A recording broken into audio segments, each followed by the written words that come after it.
당신 앞에는 우주에서 가장 빠른 물체 중 하나가 있습니다.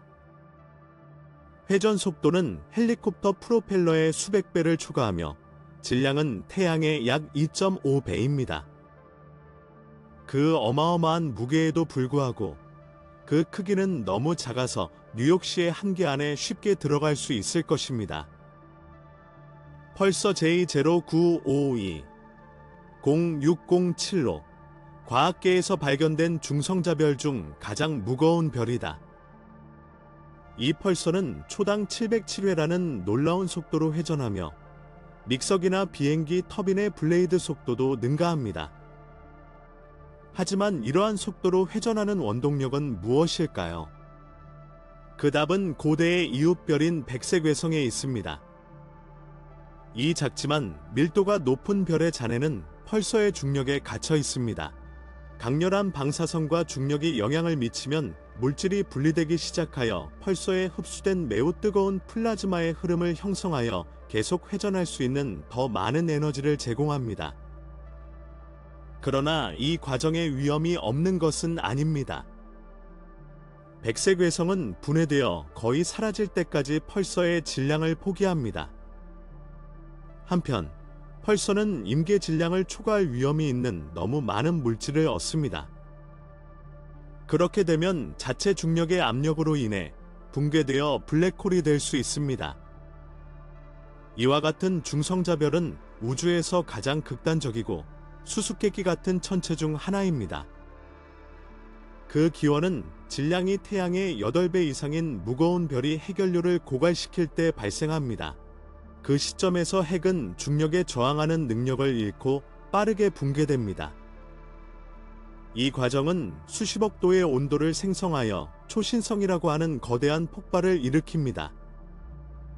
이 대재앙 이후에 남아있는 것은 현재 중성자별로 바뀐 별의 핵이다. 이 별들은 보통 질량이 태양의 1.4배에 달하지만 반지름이 10km에서 12km 사이로 그에 비해 아주 작습니다.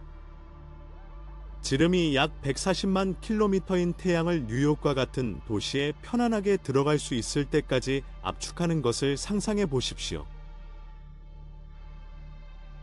이 수준의 압축은 엄청난 밀도를 초래합니다. 미국 항공우주국 나사에 따르면 중성자별에서 나온 물질 1티스푼의 무게는 지구에서 약 10억 톤에 달하며 이는 엠파이어 스테이트 빌딩 3,000개 또는 전 인류의 총 무게와 맞먹는 양입니다. 각설탕 크기의 조각조차도 그 놀라운 질량에 힘입어 버터처럼 행성을 통과할 것입니다. 또 다른 놀라운 점은 온도입니다. 표면적은 섭씨 60만 도에서 100만 도 사이에 도달할 수 있으며 형성 직후에는 1000만 도를 초과할 수 있습니다. 그럼에도 불구하고 표면은 여전히 단단하며 아마도 1km 이상의 두께의 철껍질로 덮여 있을 것입니다.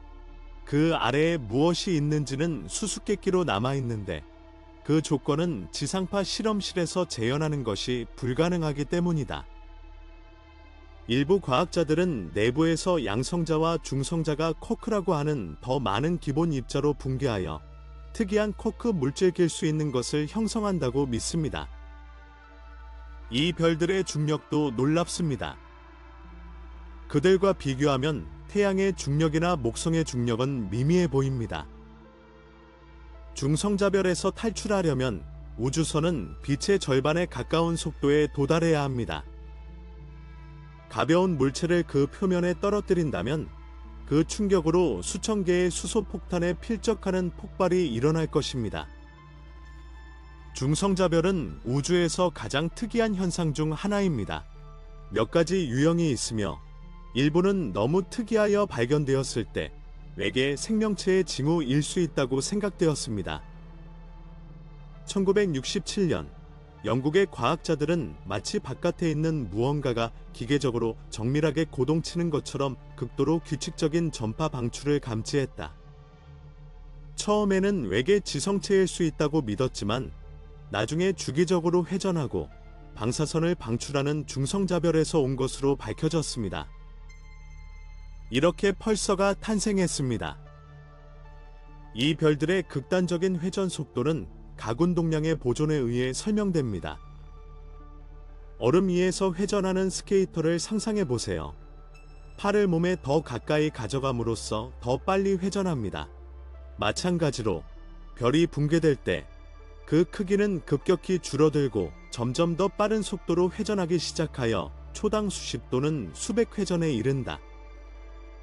시간이 지남에 따라 중성자별은 회전 속도를 늦추는 경향이 있어 초당 약 8회 또는 그 이하로 회전합니다. 그러나 이 별들 중 하나에 백색외성과 같은 동반자가 있을 때 상황은 급격히 바뀝니다. 이웃의 물질을 흡수함으로써 중성자별은 질량을 얻을 뿐만 아니라 가군동량을 유지하고 심지어 증가시켜 점점 더 빠르게 회전할 수 있습니다. 이 과정은 그들의 회전을 너무 가속화하여 일부는 다른 단독 중성자별을 훨씬 능가하는 속도에 도달할 수 있습니다. 이것이 펄서가 탄생하는 방식이며 별은 극에서 매우 강렬한 방사선 빔을 방출하여 우주 등대와 유사한 효과를 형성합니다. 이러한 빔에는 전파, 가시광선, X선 및 감마선이 포함될 수 있으며 매우 규칙적이어서 지구에 도달하면 우주에서 인위적으로 보낸 신호처럼 보입니다. 이러한 펄스가 방출하는 정밀도는 매우 인상적이어서 일부 펄서는 진정한 우주 시계처럼 작동하여 정확도 면에서 가장 진보된 원자, 시계에 필적합니다. 지름이 10km에 불과한 물체가 헬리콥터 프로펠러보다 빠르게 회전하는 것은 상상하기 어렵지만 펄서는 그 한계를 훨씬 초과합니다. 극단적인 예가 우리로부터 약 5,000광년 떨어진 6분위 자리에서 발견됩니다. 펄서 PSR J0952 0607로 가장 빠를 뿐만 아니라 지금까지 발견된 것 중 가장 큽니다.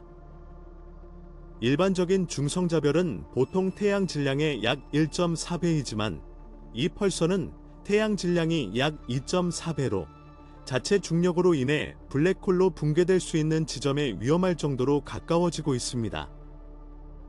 적당한 회전을 하는 중성자별, 예를 들어 초당 약 30회전에서는 태양 질량의 2배보다 약간 더 크면 그러한 붕괴를 일으키기에 충분할 것입니다. 그러나 PSR J0952 0607의 높은 회전 속도로 인해 적어도 현재로서는 이러한 변화를 견딜 수 있습니다. 초당 707회전의 속도는 안정성을 유지하는 데 중요하지만 그 안정성이 영원히 지속되지는 않습니다. 수년 동안 천문학자들은 그것이 어떻게 그렇게 빨리 회전하고 그렇게 거대할 수 있는지 궁금해했습니다. 가장 그럴듯한 설명은 동반성이 존재하여 물질을 흡수하여 에너지와 질량을 증가시키고 있다는 것입니다. 결국 이 이론은 확인되었다. 백색외성으로 추정되는 별이 236km/s의 속도로 펄서 주위를 돌면서 천천히 잡아먹히고 있다. 이러한 유형의 펄서는 블랙 위도우라는 별명으로 불리는데 이는 그들이 더 강력해짐에 따라 별 동료를 잡아먹기 때문입니다. 하지만 이 괴물들조차 피할 수 없는 한계가 있다. 펄서 PSR J0952 0607은 동료 행성을 완전히 흡수하기 전에 태양 질량의 3배에 도달하거나 그 이상 블랙홀로 붕괴될 것으로 보인다. 예를 들어 그러한 펄서가 화성이나 목성 주위의 궤도에 나타난다면 중력장과 방사선은 가장 가까운 행성을 쓸어버릴 것입니다. 혼돈이 태양계 전체로 퍼질 것이다. 행성들의 궤도가 붕괴되고 지구의 대기가 순식간에 증발하고 지구 표면이 완전히 잿더미가 될 것이다. 결국 태양마저도 흡수될 것이고 펄서는 블랙홀로 붕괴되어 태양계에 남아있는 모든 것을 파괴할 것이다. 그러나 이 우주 파괴자에게도 경쟁자가 있습니다.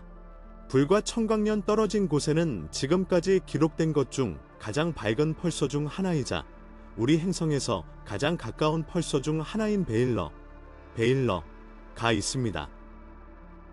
이 펄서는 지금까지 관찰된 것 중 가장 강력한 빛을 방출하는 역할을 했으며 감마선 강도는 일반 펄서보다 200배 더 높았습니다. 북극제트는 최대 0.7광년까지 확장되며 이는 지구와 달을 분리하는 거리보다 1500만 배 더 먼 거리입니다. 흥미로운 점은 입자가 일반적으로 가속하는 영역이 그 자체로 이 극한의 에너지를 설명하지 못한다는 것입니다. 이러한 이유로 일부 과학자들은 가속 메커니즘이 알려진 한계를 넘어 발생하거나 이 영역 외부에 매우 강력한 자기장이 존재한다고 믿습니다. 또 다른 이론은 입자 항성풍이 이 거대한 가속의 원인이라고 지적합니다. 베일러에 대한 가장 흥미로운 발견 중 하나는 그의 소립입니다. 방출되는 것은 전파이지만 나사 과학자들은 이러한 신호를 인간이 들을 수 있는 형식으로 변환했습니다. 그 결과는 헬리콥터 날개 소리나 엔진 굉음과 비슷합니다. 또한 중성자별인 베일러는 지구보다 약 2조 배 더 강한 놀라운 자기장을 가지고 있습니다. 그러나 이 수준조차도 훨씬 더 위험한 또 다른 유형의 별인 마그네타에 의해 능가됩니다. 초신성 붕괴 열계 중 한 개는 우주 전체에서 알려진 가장 강한 자기장을 가진 중성자별의 변형인 마그네타를 발생시키는 것으로 추정됩니다. 그 힘은 인간이 한 곳에서 수천 킬로미터 이내에 있다면 자기장이 유기체의 원자 구조를 직접 변경하기 때문에 그의 몸은 즉시 분해될 것입니다. 가장 극단적인 중성자별인 마그네타는 거대한 에너지로 감마선과 X선 폭발을 방출할 수 있습니다. 자기장은 너무 강력하여 회전 속도를 늦출 수 있으며 몇 초 또는 몇 분마다 완전히 회전할 수 있습니다. 그러나 이러한 작고 조밀한 물체조차도 자체 자기장의 강도를 견딜 수 없습니다. 종종 축적된 장력은 마그네타의 고체 지각에 실제 항성 지진을 일으켜 균열을 생성하고 내부에서 엄청난 양의 에너지를 방출합니다. 그 순간에 그들은 그 어느 때보다 더 위험해집니다. 이러한 격렬한 충격 중 하나가 발생하는 동안 마그네타는 태양이 1년 동안 방출하는 에너지의 양을 밀리초 단위로 방출할 수 있습니다. 만약 이러한 폭발 중 하나가 지구에서 불과 10광년 떨어진 곳에서 발생한다면 그 방사선은 오존층을 완전히 파괴하기에 충분할 것이다. 다행히도 가장 가까운 것으로 알려진 마그네타인 XTJ 1810-197은 약 8000광년 떨어져 있어 현재로서는 위험에서 벗어날 수 있습니다. 그러나 만약 마그네타가 4000광년에서 6000광년 떨어져 있다면 이러한 폭발 중 하나가 대기에 부분적으로 영향을 미칠 수 있다. 첫 번째 눈에 띄는 영향에는 GPS 내비게이션 시스템의 정기적 고장 및 오류가 포함됩니다. 우리가 혼란의 원인을 이해하려고 노력하는 동안 감마선은 전력망과 위성 통신에 심각한 손상을 입힐 것입니다. 이제 훨씬 더 극단적인 시나리오를 상상해 보십시오. 만약 마그네타가 태양을 대체한다면 어떤 일이 일어날까요? 크기가 8mm에 불과하지만 질량이 태양의 1.55배인 구가 태양 자리에 놓여 있다고 가정해 보겠습니다. 지구상의 생명체는 순식간에 멸종될 것이다. 이 물체의 자기는 태양의 자기보다 1000배 더 강합니다. 이것은 지구의 대기를 즉시 제거하고 표면은 거의 모든 원소의 화학 결합을 끊을 수 있는 치명적인 방사선에 노출될 것입니다. 새로운 태양에 가장 가까운 행성들이 가장 먼저 사라질 것이다. 예를 들어 수성은 궤도가 뒤틀리고 엄청난 중력과 자기력에 의해 부서지기 시작할 것입니다. 만약 당신이 충분히 가까이 다가간다면 그것은 원자 하나하나가 분해될 것입니다. 금성, 지구, 화성도 같은 운명을 겪게 될 것이다. 목성과 토성과 같은 거대 가스 행성은 마그네타가 에너지를 얼마나 오래 활성 상태로 유지하느냐에 따라 조금 더 오래 저항할 수 있습니다. 마그네타는 에너지를 빠르게 소모합니다. 약 만년이 지나면 그들은 힘을 잃기 시작하고 자기장이 급격히 감소합니다. 이 짧은 수명은 그들이 우주에서 매우 희귀한 이유 중 하나입니다. 중성자별의 또 다른 부류인 펄서는 수십억 년 동안 존재할 수 있어 특별한 사건에 참여할 수 있는 시간을 제공합니다. 가장 흥미로운 것 중 하나는 일부 펄서가 행성계를 가질 수 있다는 것입니다. 주목할 만한 사례는 2300광년 떨어진 곳에 위치한 PSR-B 1257+12로 우리 행성보다 큰 암석 덩어리인 3개의 슈퍼지구 행성을 가지고 있습니다. 또 다른 예는 PSR-J 2007+3120으로 지구의 1.9년과 3.6년마다 별을 공전하는 최소 2개의 외계 행성이 있습니다. 이러한 유형의 시스템은 매우 드물다. 발견된 수천 개의 외계 행성 중 약 15개만이 펄서 궤도를 도는 것으로 발견되었으며 이는 알려진 전체의 0.5%에 불과하다. 그 행성들의 조건은 극단적이어야 하며 우리가 알고 있는 삶에는 적합하지 않을 것이다. 만약 그곳에 생명체가 존재한다면 그것은 마치 거칠고 위험한 파티에서 사는 것과 같을 것이다. 강렬하고 밝고 치명적인 위험으로 가득 차 있을 것이다. 또한 펄서 주위를 도는 행성은 우리 태양계와 같은 원형 궤도를 따르는 것이 아니라 매우 타원적인 궤적을 따릅니다. 이것은 이러한 폭력적인 체계가 어떻게 형성되었는지에 대한 불확실성을 더한다. 일부 이론에 따르면 행성은 펄서를 만든 초신성이 분출한 파편이나 흡수된 동반성의 남은 부분에서 비롯되었다고 합니다. 또 다른 가능성은 펄서가 강력한 중력을 사용하여 가까운 행성을 포착하는 것입니다. 당신이 이 글을 읽고 있는 동안 우주 어딘가에서 100개 이상의 초신성이 일어나고 있습니다. 그들 중 일부는 새로운 중성자별을 발생시킬 것입니다. 다른 것들은 블랙홀로 이러한 각각의 폭발은 계속해서 우주를 형성하고 발견해야 할 새로운 미스터리를 만들어냅니다. 이 천체의 거인들은 거대할 뿐만 아니라 너무나 거대했기 때문에 그 크기가 너무 커서 외층을 우주로 날려버렸을 폭발의 힘을 흡수할 수 있었습니다. 대신 이 고대의 별들은 단지 네파를 경험하고 있을 뿐이었다. 그들의 핵은 작은 블랙홀로 붕괴되었지만 그들의 바깥층은 손상되지 않았다. 이러한 이벤트 중 하나를 자세히 관찰할 수 있다면 외부 변화를 느끼지 못할 것입니다. 그러나 그 안에서는 아기 블랙홀이 그 안에서 별을 집어삼키기 시작할 것이다. 이 블랙홀은 처음에는 작지만 빠르게 회전하면서 빛의 속도에 가까운 속도로 블랙홀을 둘러싸고 있는 백열 물질 원반을 생성한다. 더 이상 소비할 수 있는 가스의 양에는 제한이 없는데 이는 항성 압력 자체가 물질을 직접 그쪽으로 향하게 하기 때문입니다. 강착 원반 내의 마찰은 온도를 상승시켜 많은 양의 방사선을 방출하고 별이 소형은하와 비슷한 강도로 빛나게 합니다. 만약 이 준별들이 실제로 존재한다면 우리가 지금까지 관측한 어떤 블랙홀보다도 더 빠르게 성장했을 것이다. 수백만 년 동안에 어떤 것들은 스티븐슨 2-18, UI 스쿠티 또는 거대한 블랙홀 턴 618과 같은 거성들을 능가할 정도로 인상적인 크기에 도달했다. 일부는 전체 태양계의 직경과 비슷하거나 더 많을 수 있습니다. 그러나 이러한 크기에는 자체 문제가 있습니다. 준별이 클수록 수명이 짧아집니다.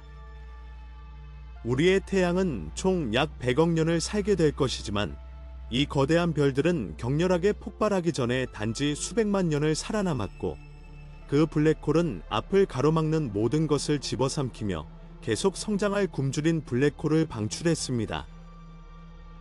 만약 떠돌이 준별이 우리의 우주 이웃에 나타난다면 어떨까요? 그 중력은 행성의 궤도를 바꾸어 태양계에 완전한 혼란을 일으킬 것입니다. 지구가 완전히 도착하기 전에도 지구는 이미 온도와 광도가 급격히 증가하여 표면이 거주할 수 없게 되었을 것입니다. 결국 행성은 이 괴물 같은 별에 휩싸이게 될 것이지만 그때쯤이면 모든 생명체가 사라졌을 것입니다. 이 준별들의 중심 블랙홀은 현재 대부분의 은하의 중심에 있는 초대질량 블랙홀의 키한 역할을 했을 수 있다. 사실 그들은 이러한 우주 구조의 형성 자체에 영향을 미쳤을 수 있으며 중력파를 생성하고 초기 우주에서 별의 분포를 모델링했을 수 있습니다. 또한 이 별들이 방출하는 강렬한 방사선은 인근 행성의 거주 가능성에 영향을 미쳤을 수 있으며 생명체의 출현 또는 소멸에 간접적으로 영향을 미쳤을 수 있습니다. 비록 준별은 오늘날 우주에 더 이상 존재하지 않지만 과학자들은 다른 고대 잔해, 즉 소행성 크기의 원시, 블랙홀이 살아남을 수 있다고 믿는다. 빅뱅 직후에 나타난 이러한 이론적 특이점은 우주를 계속 떠다닐 수 있으며 결국 새로운 별이 형성되는 가스 구름 내부로 들어갈 수 있다. 만약 그것이 별의 핵 속으로 몰래 들어간다면 명왕성의 질량을 가진 것조차도 단지 수억 년 만에 엄청나게 성장할 수 있을 것이다. 사실 위대한 스티븐 호킹은 우리의 태양이 우리가 눈치채지 못하는 사이에 수성 크기의 작은 블랙홀을 숨기고 있을 가능성을 제기하기까지 했습니다.